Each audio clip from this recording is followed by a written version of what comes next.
I'm Stephen John Drew from the official GonnaGeek.com show, a weekly geek news podcast that is a part of the Gonna Geek Network, just like the show you're checking out now. Shows on the network are individually owned, and opinions expressed may not reflect others. Find other awesome geeky shows at GonnaGeekNetwork.com. You are listening to the Starling Tribune, a podcast dedicated to the Arrow TV show. I am the Green Arrow. This podcast is not produced or maintained by the CW, Warner Brothers Television, CTV, or DC Comics. All characters, situations, and stories are the properties of Time Warner. I am the Oracle, and this is your Tribune. Welcome back to Earth 2's favorite newspaper. We call it the Starling Tribune. I'm the chief editor tonight. My name is SP, and your other reporters for this special episode number 227 of the Starling Tribune are Chris. Oh, we need to come up with another name immediately. What, NGA doesn't do it for you? No, not digging it. All right. And Michelle. Who'd have known that wearing a hood and carrying a bow and arrow runs in a gene pool? That'd be interesting. I want to see the Green Arrow gene in the DNA sequence. Michelle, can you find that for me?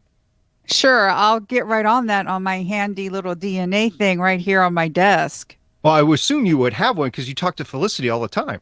Oh, constantly. We're besties. And you get all those special interviews, too. Right. You know, she sends me wine and all that type of stuff. Yeah, complete besties. And that is why you're the award-winning reporter, Michelle. Exactly. This podcast is recorded on Friday, February 8th, 2019, live on www.geeks.live. That's right, and this evening we'll be discussing Arrow, as well as news, interviews, articles, and announcements that have dropped in the last week that could, and let's face it, probably will impact future episodes of Arrow, as well as The Flash, Supergirl, Legends of Tomorrow, and the rest of the DC universe. If you're new to the show, thank you for searching us out on the internet and joining us. After the show, you can check out our content at GonnaGeek.com, where you can also find other geeky videos, podcasts, and articles. Thanks, guys. Michelle, this is indeed a very special episode of the Starling Tribune, and we have a very special episode of Arrow to cover, so why don't you go ahead and break it down for us? Sure thing. This episode is called Emerald Archer. It's season 7, episode 12, but in the overall Arrow thing, it's actually episode 150, so it is a milestone. It aired Monday, February 4th, 2019. It was directed by Glenn Winter. Credits include 8 episodes of Arrow, 10 Supergirl, 5 Flash, 2 Legends, and 12 episodes of Smallville. Written by Mark Guggenheim, used to be the showrunner and everything. Written. Yeah, we know that guy. Also has written 17 episodes of Arrow, 2 Supergirl, and 14 Legends, and frequent Arrow writer Emilio Ortega-Aldrich. So talking about Mark Guggenheim, I was rewatching the first 2 episodes of the crossover this year, Elseworlds, and I spotted and I think we talked about it before, but I spotted the Easter egg of M. Guggenheim in Arkham. His name was on one of the Arkham cells there. So we're going to talk again about Elseworlds because I want to revisit it, not this episode, but in the future. So stay tuned for that. In the meantime, getting back to this week. So on Monday, the 4th of February, 2019, Arrow aired this episode, Emerald Archer, which is the 12th episode of the 7th season, to a live rating of 1.07. It should have been 10 times that much. There was no Supergirl episode on Sunday because, the big game, that football big game that occurred there. And then following Arrow on Monday, the 4th of February, Black Lightning aired the 12th episode of the 2nd season titled The Book of Secrets, Chapter 2, Just and Unjust, to a live rating of 0.95. And on Tuesday, The Flash aired the 13th episode of the 5th season, Gold-Faced, to a live rating of 1.89. And I'm thinking both Flash and Arrow were a little bit low from what they should have been this week. I am really interested to see the Live Plus 7-day ratings when we can pull them. Michelle, what do you think? Yeah, again, I think a lot of people watch these shows on the app and on DVR because there's a lot of live stuff, whether it's a sports game or like America's Got Talent, champion things, or things like The Voice or The Bachelor and such. Those type of shows people talk about like the next day because they're live and they're immediate. I think that draws some of the live people away from our shows. I think that's why we get at least 1 million bump when it comes to the Live Plus 7. I think that's fair. I'm part of the problem. I fully admit the only thing I watch live on TV anymore is it's two things. It's sports and it's the news when I want to watch the news. And I guess, okay, 3, Jeopardy, because I watch Jeopardy when I eat dinner sometimes. So 3 things. So interesting to talk about that, and I want to explore it just a little bit further. So do you guys think that the definition of a hit show now is not necessarily the ratings, but if you have to watch it the day it comes out because you have to talk about it the next day? What do you think, Michelle? I think it's more than that. There are shows that need that sort of instant response because of their live things, like The Masked Singer, for example. People really want to watch that live because otherwise on the internet it gets spoiled really easy, and that show has, taken off and stuff. But there were other shows, like I'm a big fan of The 100, which also is on the CW. It has a huge like social media presence, a big Tumblr presence, and that has helped it. We've seen it with The Expanse. The social media and everything has helped save that. I think it's a combination of live numbers, again, that Live Plus 7, and also social media presence. Are people talking about it? Are they rewatching it? Yeah, talking about rewatching, I've rewatched this episode 3 times. Michelle, how many times did you rewatch it? I've watched it twice. Okay. And then Chris, how many times did you rewatch it? Only once, but I was limited because of some work circumstances and other things, so I got it. I was supposed to watch it yesterday, watched it today. Do you plan to watch it again? I will probably watch it again, yes. Okay. So, in fairness, do you have anything to respond to Michelle about her talk about the social media presence and the Live Plus 7 day? I mean, social media comes into play on a lot of these things because they hire these dang ad firms and stuff now to watch what's the social media presence on this show, and while it's not equivalent to ratings, it's equivalent to buzz. So I think they like to see the live buzz and people talking about it. And then the nice thing is when you've got it airing on the East Coast, it's airing 3 hours later on the West Coast. So you get probably a solid 5 to 6 hours of people just talking about something on a live day. So that's important. And the reason why I wanted to discuss it here in the 150th episode is this show has been going on for 6.5 years. And in the 6.5 years that this show has been on, that has changed. At the beginning, when the show came out, the definition of success was like 5 to 12 million in viewership a night. And now we're down to, okay, if your Live Plus 7 day rating is 4, and then, or 2 to 4, and then if you get a good presence after the fact, like you were talking about, good social media following, so that people will binge it on Netflix when it comes out later, or whatever platform that it's placed on the whole season when it's done, that is the definition of success. So a lot more to all of that, which you can probably hear a lot more on another podcast on the network called On the Bubble with Joshua Liston. But we're going to limit our remarks here to Arrow. And talking about Arrow, again, we're talking about the 150th episode. Oh my gosh, guys, I had no idea walking into it what the opening was going to be like, and it just drew me right in. I was like, first I was asking, am I watching the right thing? And then second, I was like, oh, this is so cool. I'm so glad they did it. So Michelle, on that theme there, what is the overall theme for the episode in relation to the title? Well, the title is the documentary. Emerald, of course, Green, Archer for Arrow. And the Green Arrow has been called the Emerald Archer in the comics and such. So it's a really good title for a documentary about the Green Arrow and the other vigilantes from Star City to Central City to Gotham. We got another Gotham mention. I've been keeping my ears, open to all the Gotham mentions now. Not only was there a Gotham mention, but there was a Wayne Enterprises mention. Wayne Tech mention, I believe it was. Yeah. The exosuit is Wayne Tech. So we're getting a lot of that now, which is cool. I like it. Well, I think it might be twofold there because we've got Batwoman coming, potentially, assuming they pick up the pilot. And then Gotham, the TV show on Fox, is kind of wrapping. So you can start mentioning some of those things and not worry about brand confusion. That is very true. And as SP said, it started off with the WB logo, like it was an actual documentary starting. And I teared up a little bit with the documentary starting with an interview with Quentin. And was I the only one? Not at all. That was amazing to see Quentin back. Now, I had to ask myself, is this really, did they shoot this like way back then and they just didn't show it on screen, or did they get him to come back in and film everything? I think this is all new footage for this episode, but I'm not 100% sure. Chris, what do you think? I think it's new footage because you can easily just have he's working another show, so I'm sure that there's a relationship of some kind there between the crews on those shows, and it could be pay someone some wages to film a 30-second scene for Arrow. I'm sure there was some kind of legitimate agreement worked out to do that, and to bring in all these other actors we hadn't seen in a while so that they didn't have to come to Vancouver.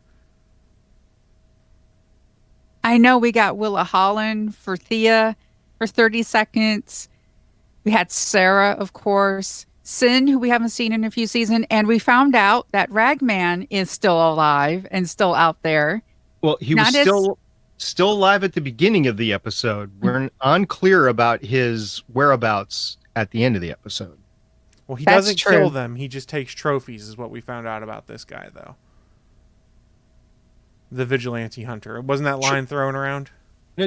No, aren't their throats slit?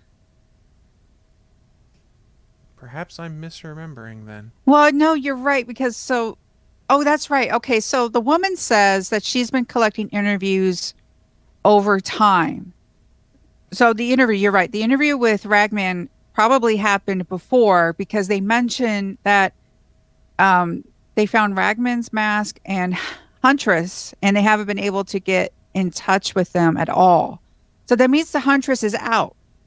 Because if they couldn't get in touch with her, that means she's out of prison because she's in prison.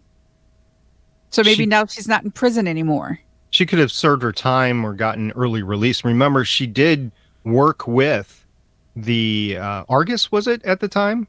Or was it Star City Police? I can't remember which, but she worked with law enforcement that one time, and she was allowed to because she was on good behavior. So I could see her getting either an early release or actually finished her sentence, because this has been years now.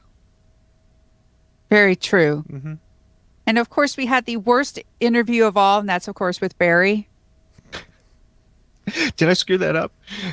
I don't mean Yes, damage Barry. like bad, but... That was funny. Yeah. Oh, no, I didn't know he was the Green. My gosh. You think you know a guy. It's like worst ever. So I got a question. Was he being filmed in Central City, or do you think he was being filmed on one of his trips back and forth because of his CSI job with Star City?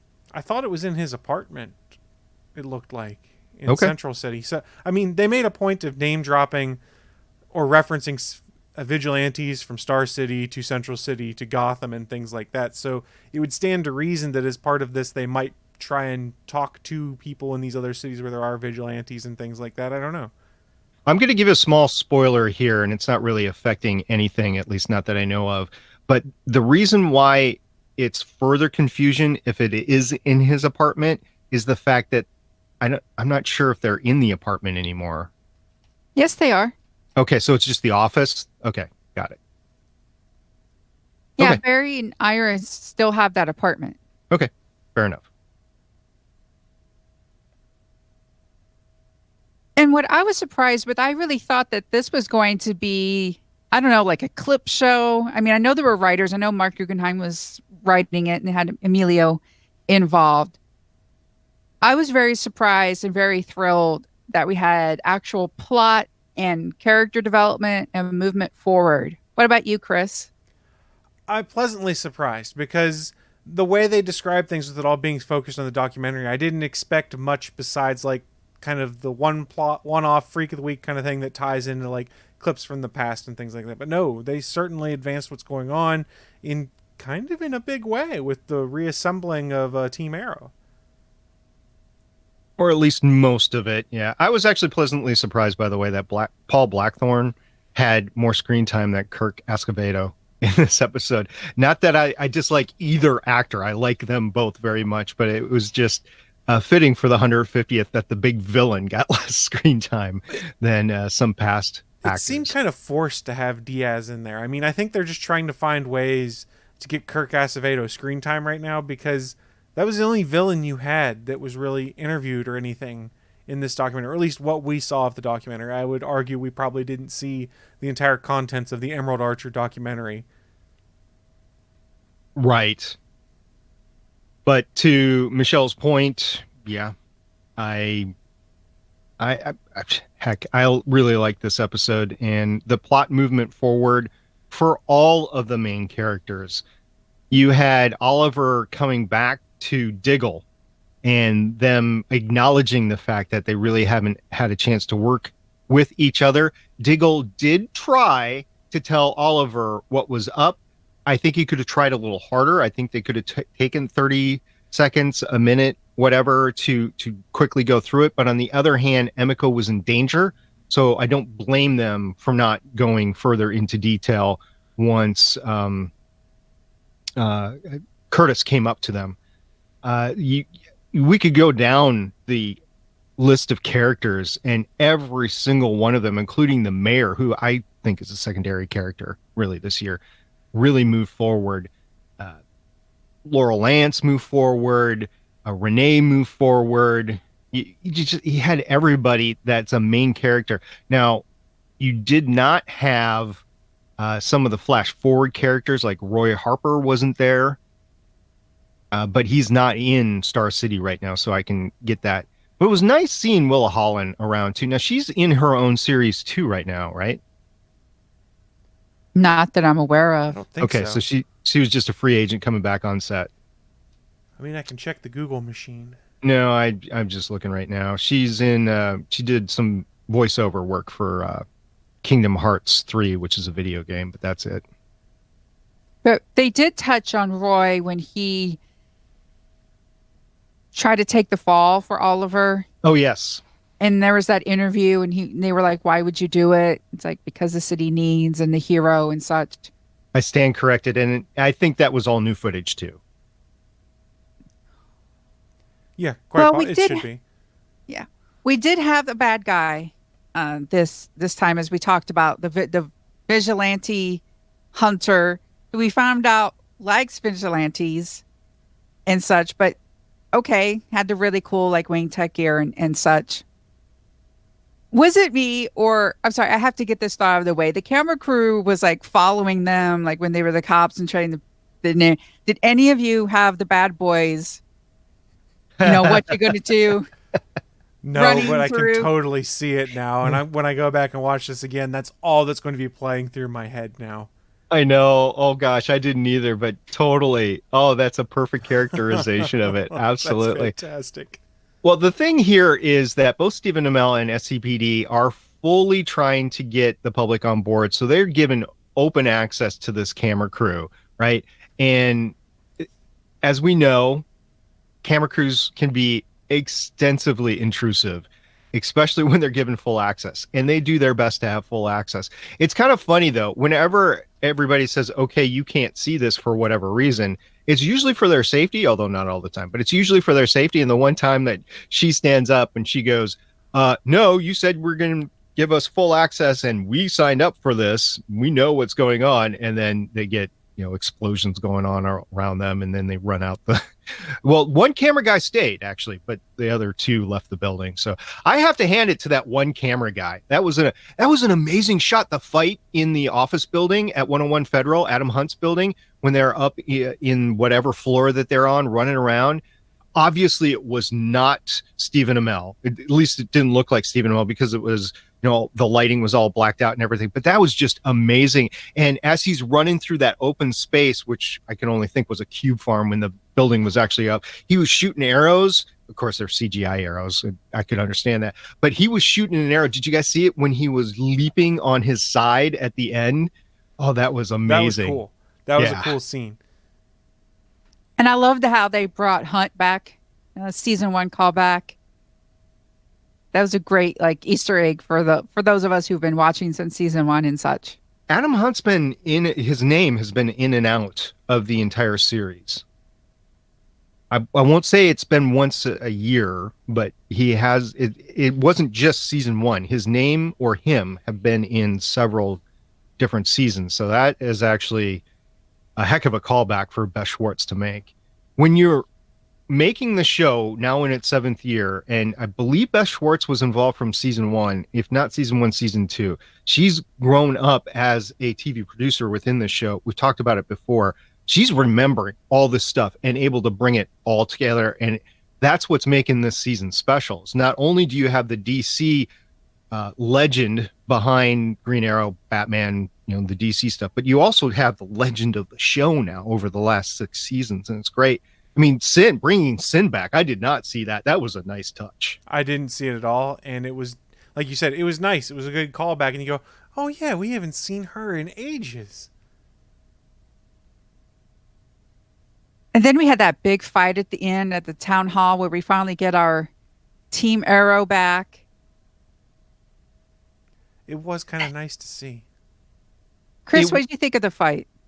I thought it was enjoyable. I liked how that Dinah kind of had to have that moment. Well, guess I better reveal who I am so that I can save the mayor and myself. And I think that the actor playing the mayor, played it off very nice. The look she kind of gives Dinah, and Dinah's like, what can you do? It was a lot of fun to have everyone back together, to see the T-spheres out there again, get the tear-sphere noise. I'd forgotten how unique that was on camera or on my speakers, but seeing it on camera also. You don't realize how much you miss something until you see it again.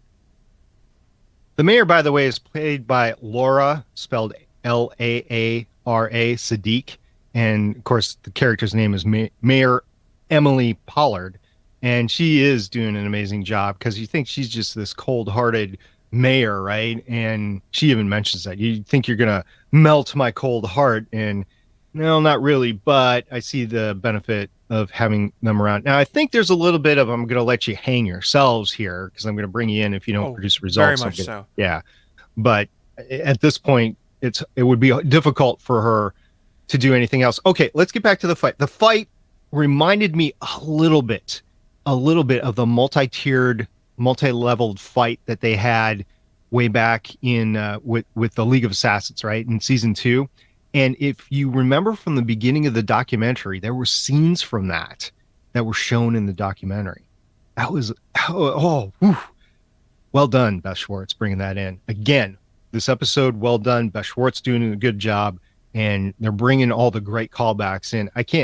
If this show makes it another couple of years, and we already know we got a season 8, we talked about that last week, but if they make it another year, we're knocking on 200 episodes. And I'm wondering what they're planning for that. Because they said after we did the 100, we thought of some ideas for 150. They got to be thinking about 200 now.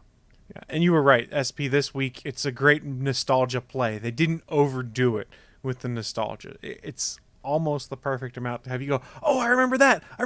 That was so cool. I want to go back and look at that again and have moments like that. I want to talk about a few of the characters. We get William back, and I think we're seeing some of the seeds of his anger that we see in the flash forward. Now, SP, you are the one with offspring. I think William's anger is justified. Okay, there's a little justification of the anger, yes. I think they could have done a better job of communicating back and forth with him. And as we know, he was texting with Zoe because of an encrypted, secure text back and forth. So there's no reason why Oliver and Felicity couldn't have been using that same sort of communication method back and forth. Look, I've got kids away at school. I make sure I communicate with them every so often. I mean, there's a fine line. When a kid goes away to college, and I realize William's not in college, but when a kid goes away to college, there's a fine line between hovering parent and friend and concerned parent. There's a fine line across the board there, and you don't want to be that hovering parent. You really don't. unless your kid really wants it, which is like 1 in a million. But most kids, you want to let them try to go out on their own. In this case, though, it seems, I mean, he's had his mom die on him and on Leon Yu. I think he needs a little bit more family, and I think he would have understood if they would have communicated with him how bad the situation really was. And in true Green Arrow fashion, Stephen Amell, even though he's as Oliver Queen, even though he's doing a better job of opening up about things, I think he could have done a better job of parenting right there. And I think Felicity could as well. Now, remember, Felicity is the stepmom right now and not William's mom, but she is the only mom that William has. So, yeah, I think both of them could have done a better job back and forth. So, yes, he's justified a little bit, but on the other hand, there's some other things going on which have not been fully explained with William. I kind of get where he's coming from. You send me off after we've been in hiding for a while. There's an attack. You send me off with not much of a goodbye. My father comes out of prison, and you don't let me come back and see my father who's out of prison. I get his frustration. I get where he'd be coming from. Be like, I thought we were family. You've sent me away. Yes, it's for my safety, but this is the same kind of thing that you got mad at Oliver for doing all these times. So, Michelle, from your question, I'm thinking you're of the same ilk, or you're thinking he is really justified. Yeah, he is. I do believe he is justified. I mean, his dad came home and I guess they didn't even FaceTime with him or something. And he was the only kid there during Christmas break. That's tough. But we also see his budding friendship with Zoe. And I loved Renee's. To me, that was like the ultimate dad thing he's done so far, where he's looked at William and Zoe and had that immediate thought of, are they just friends? I don't know. But I'm going to mention that I'm cleaning my gun in the other room just so William can pick up on that. Yeah, I've done that. I've literally done that before. I'll just be in the kitchen here cleaning my guns, plural. Guns, plural. Yeah. Yeah, but Renee, he does a good job at that. But I found it hilarious that he said, if you mention this to Aunt Dinah, I'll take that pizza away from you. Yeah, right. He's not going to take I know his limits, and he's a big pushover. He's not going to take the pizza away from Zoe. Well, I don't think he was being serious. I mean, it felt lighthearted to me. But that's also some of the seeds of the flash forward, because Zoe is like, my dad and Aunt Dinah are arguing all the time, and I don't want that to happen to us. And they do a pinky swear. And as we all know, pinky swears are solid. There's no higher form of swear. When you're 14, I mean, it is. Yeah. Mm-hmm. Yeah. I guess there's, what is it? The spit oath between dudes, I guess, but I don't think Zoe's up for that.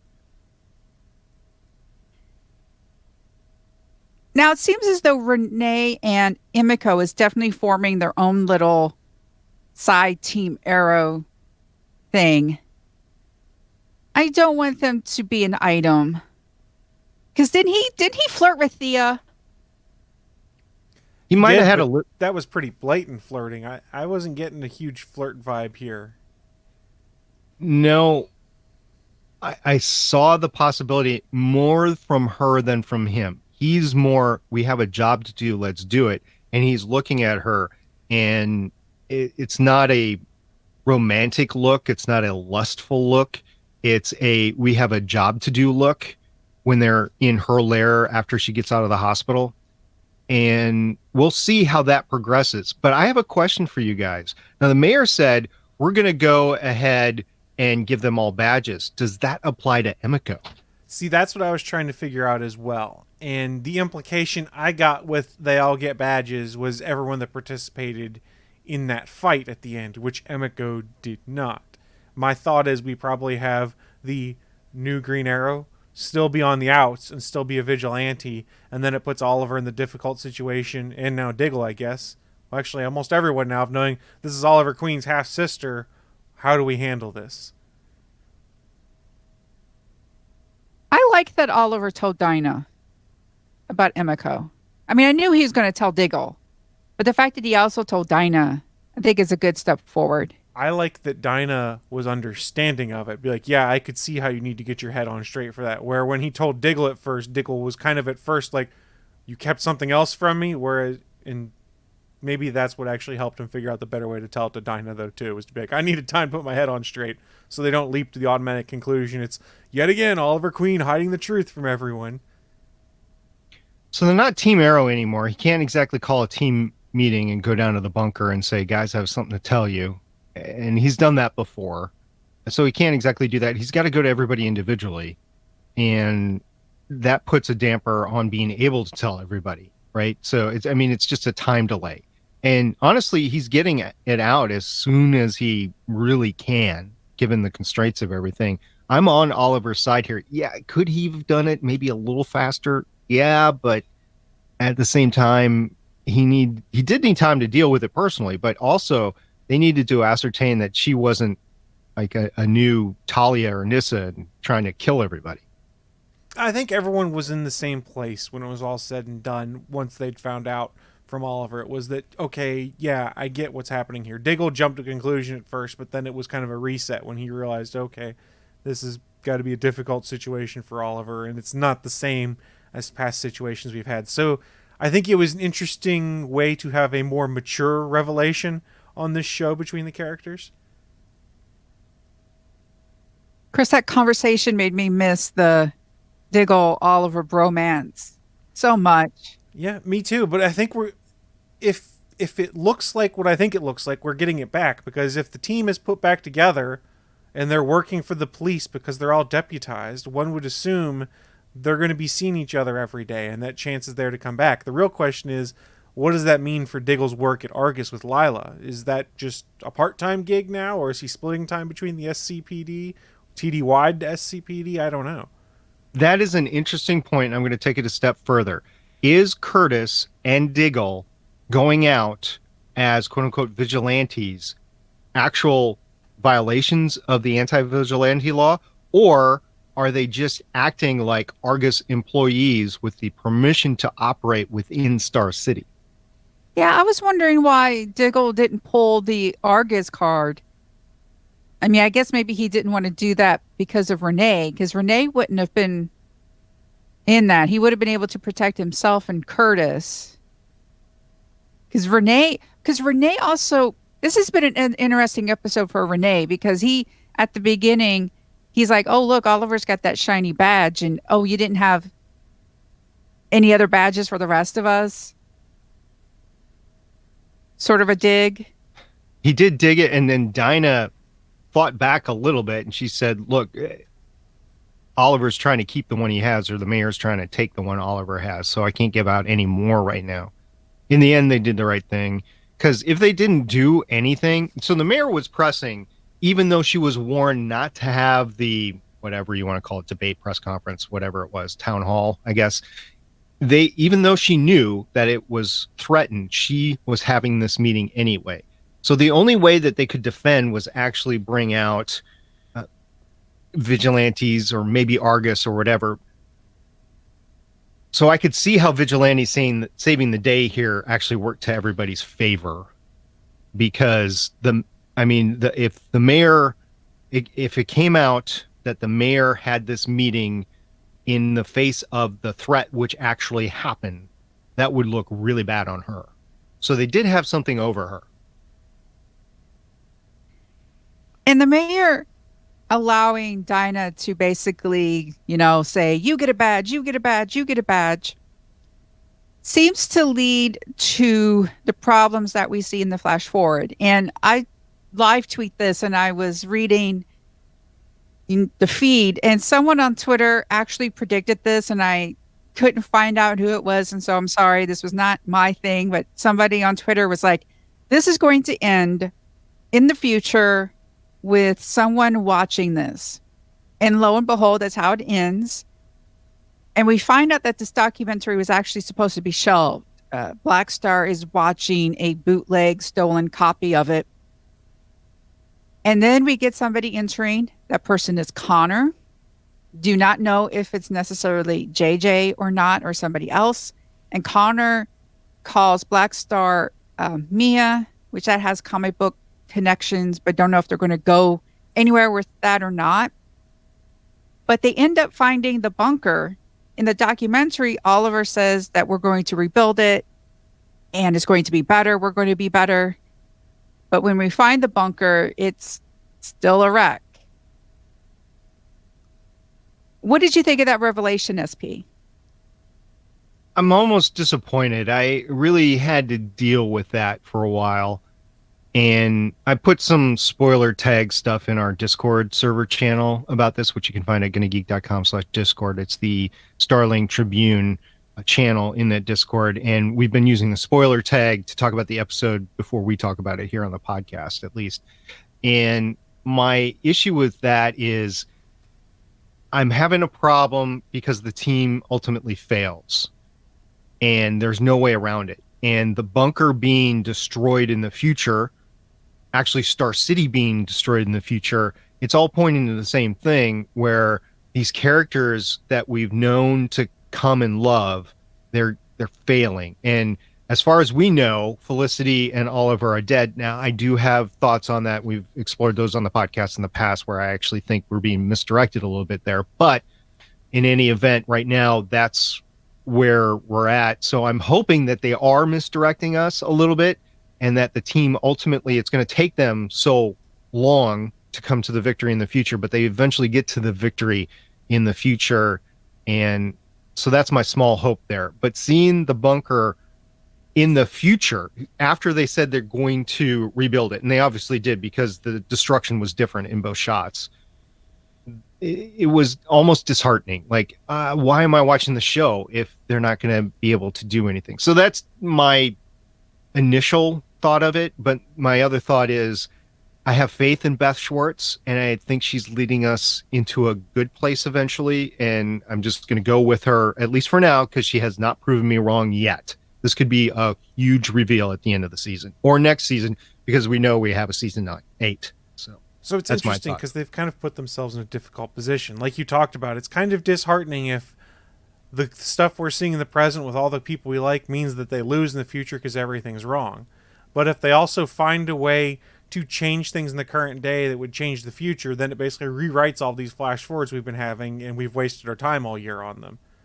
So it's interesting. I don't know what they're going to do with it, but like you said, at this point I'm kind of like, I'll trust them to see what comes out of this. I'm curious to see how they get themselves out of this conundrum.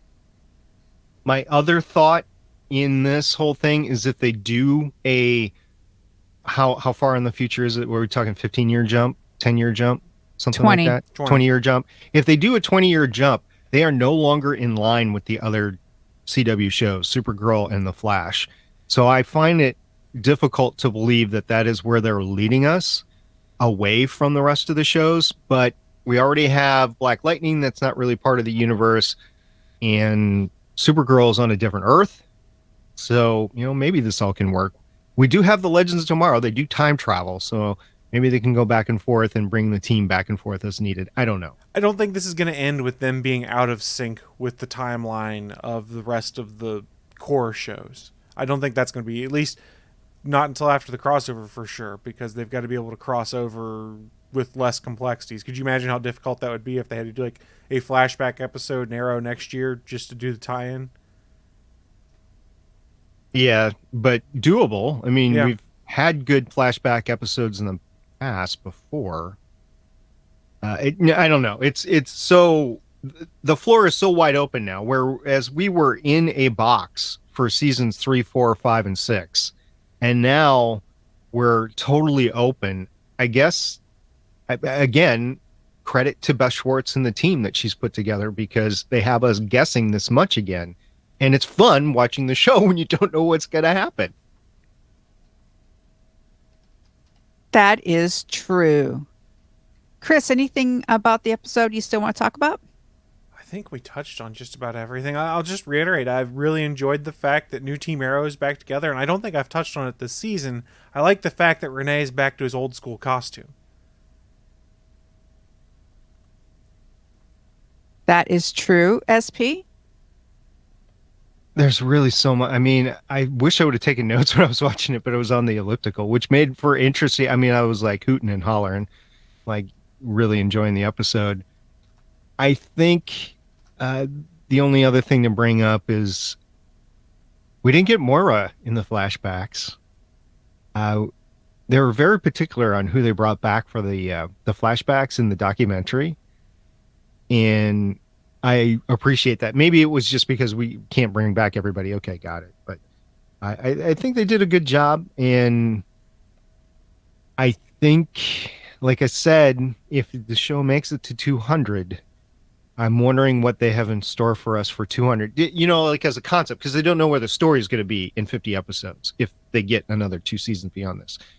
But the concept of, okay, so we did the documentary, and then for 100, it was part of the crossover. What is our 200 going to look like? So it's something to look forward to if we get there.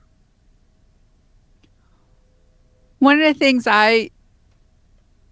Curtis, man.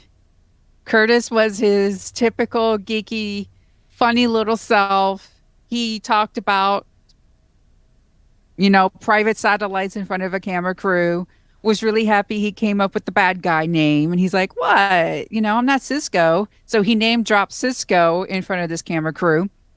But I got a question about that. Is Chimera a comic book Easter egg for something that's in DC Comics of a mechanical, warrior type dude? Not that I know of, but I'm going to the Google machine. Okay. There's a King Chimera, evidently. Member of the superhero team, the Justice Society of America, but that's a good guy. I don't know. The only thing they reference here is King Chimera, who's a master illusionist and a genius intellect that I see. So, don't know. Is that the same thing as Lord Chimera? I don't know. And I don't know. It's DC, so I'm a little fuzzier there on some of the side characters. Okay. But hey, his name, stuck, and he got to say suit up. But then he realized everybody was already suited up. Anyway. Except him. Yeah. In that scene, except him. Maybe he was telling himself to suit up. Yeah, that's it. Note to self, suit up. Yeah. Well, perhaps we'll get more Curtis and T. Spears and Team Arrow next week in the episode 13 of season 7 called Star City Slayer. It will air Monday, February 11, 2019. Oliver and Felicity are disappointed after they learn that William is hiding something from them. Wanting to focus on his family, Oliver steps back from his Green Arrow duties and lets the team take over tracking down a serial killer. However, when the team becomes targets for the killer, things take a bloody turn. Directed by Gregory Smith and written by Beth Schwartz and Jill Blankenship.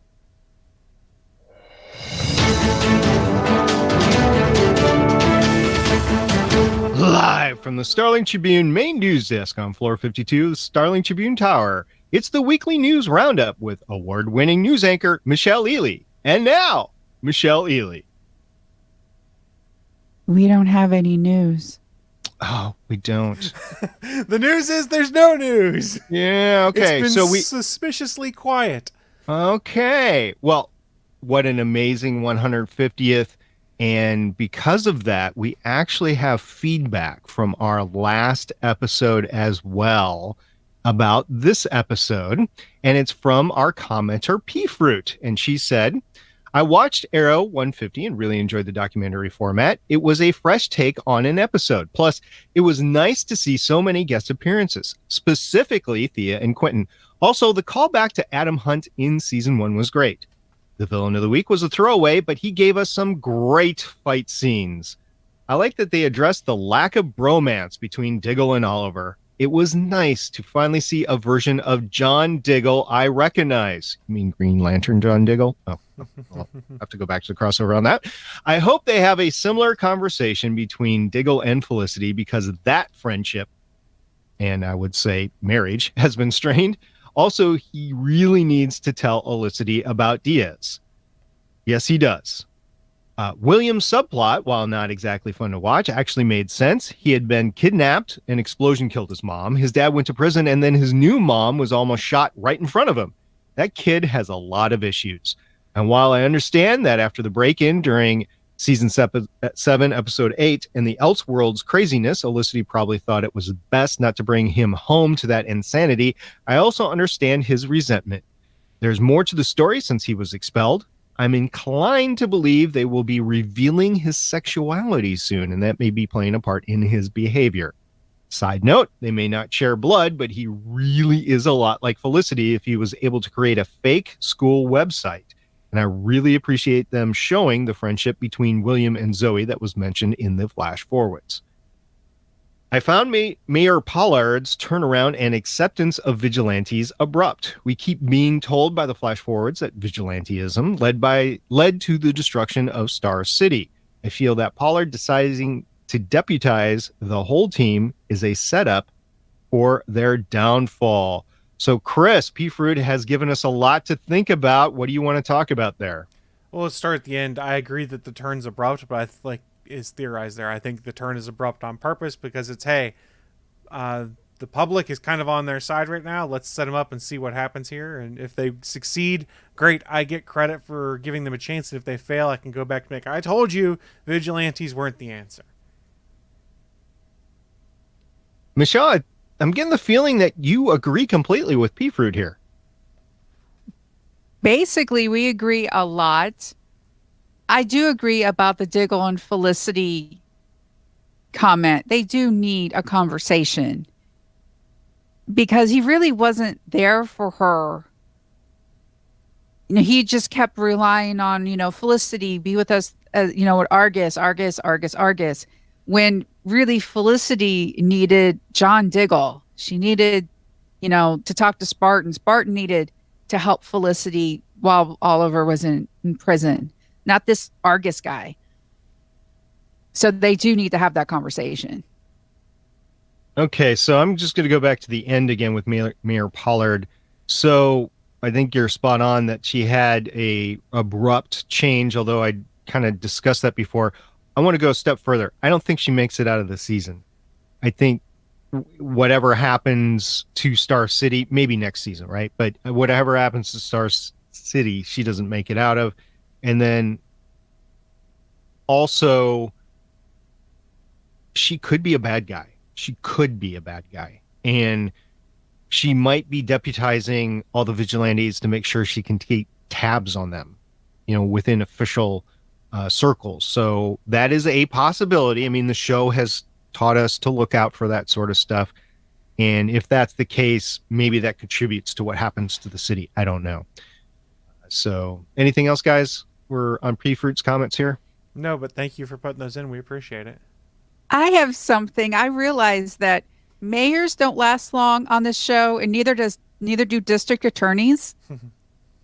And Laurel is our current district attorney, and she's not being mentioned in the flash forwards yet. Neither has Curtis. She did seem like she took those YouTube law courses to heart, and that she knew vigilantes were officially not able to operate within Star City. So I think she's moved ahead in her education on being a lawyer. Exactly.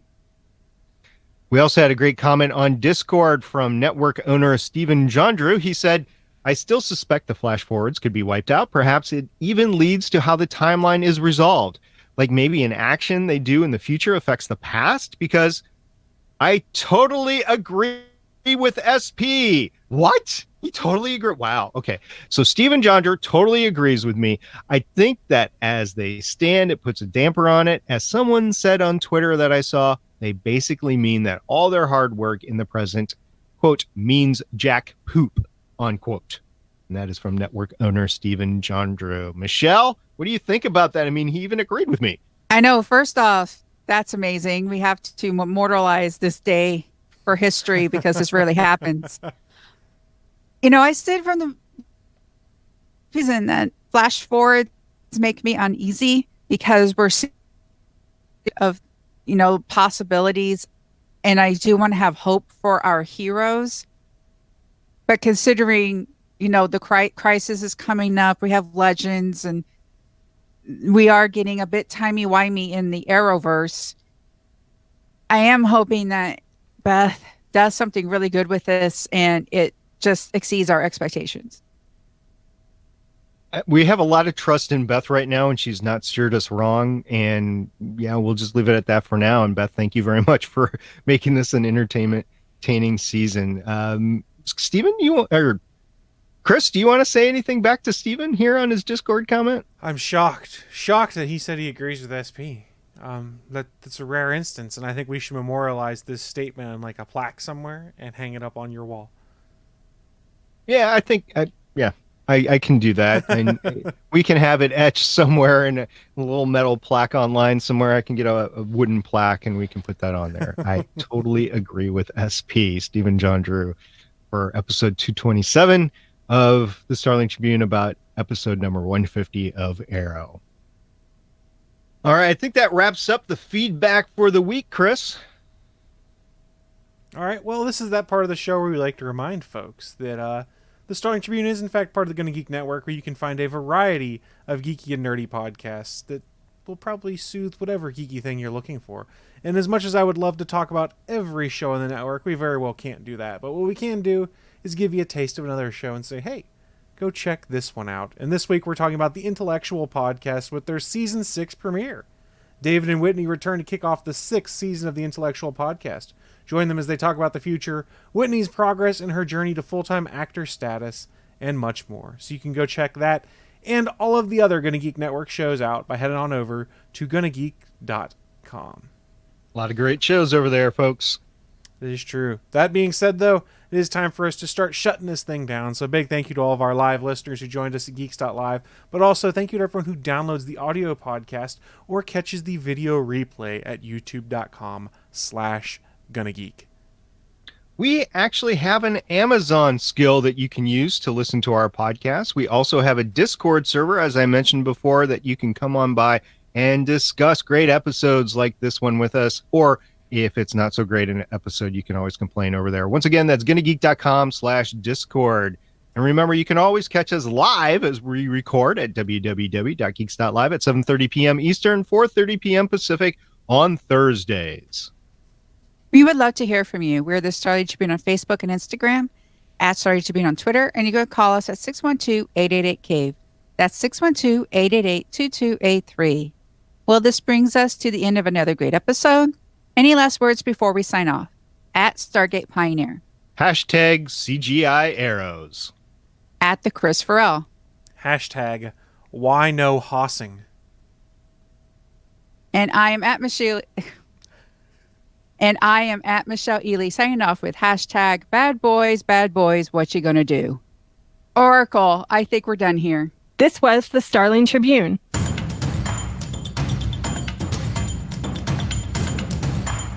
You can leave us feedback at gonnageek.com or check out our archive at starlingtribune.com. Visit gonnageek.com for more podcasts. Music by Kevin MacLeod can be found at incompetech.com. This podcast is not produced or maintained by the CW, Warner Brothers Television, CTV, or DC Comics. All characters, stories, and situations are the property of Time Warner. No infringement is intended. We will see you for the next episode of CW's Arrow.